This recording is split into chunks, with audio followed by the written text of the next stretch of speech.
We're going to go now to a victory that became one of the most defining moments of the Second World War and the Nazis' first defeat. Today marks 80 years since the start of the Battle of Britain. The Spitfire was one of the iconic aircraft that took part, and now the RAF have recognised for the first time that a 13-year-old girl played a vital role in the plane's design. Sophie Rayworth has this report.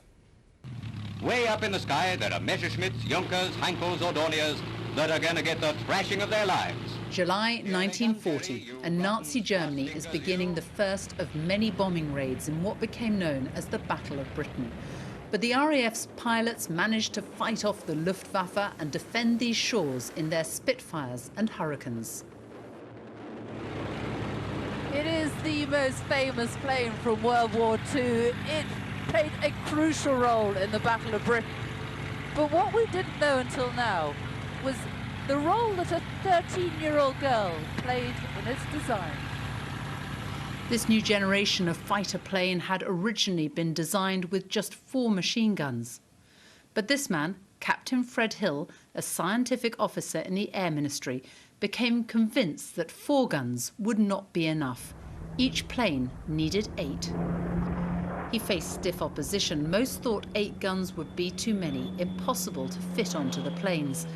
But Captain Hill was convinced he was right, so he turned to an unlikely person for help, his 13-year-old daughter, Hazel, a talented mathematician. Together, around their kitchen table, they worked through the night on complex calculations to prove that 8 guns firing at least 1,000 rounds a minute was essential for success. They talk about burning the midnight oil and coming into the office late after everybody's gone to carry out further calculations and borrow some bits of equipment to carry out experiments more or less off their own bat without working very long hours, because they were really dedicated to these things. And of course people taking their work home. They've got the fabric over the gun. Hazel told her sons about her role when they were growing up. It's amazing, history hangs on so fine a thread, isn't it? You know, if she got the calculations wrong, or if she hadn't been asked to help, and the decision had not been made to go with 8 guns, who knows what would have happened. This graph, presented to the Air Ministry in 1934, was the result of Hazel's calculations. With 8 guns firing, the fighters typically had just 2 seconds to hit their target before pulling away. They had to get incredibly close to the enemy planes, just 250 yards away, to stand a chance of shooting them down. Hazel's calculations meant the government changed its mind. The Battle of Britain proved to be a turning point in the war. It was the bravery and success of the pilots which made victory possible, but without the support of many others, the battle may not have been won.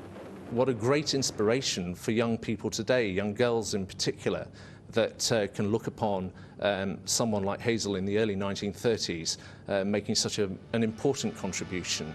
80 years after the Battle of Britain, Hazel Hill is finally getting the public recognition she deserved.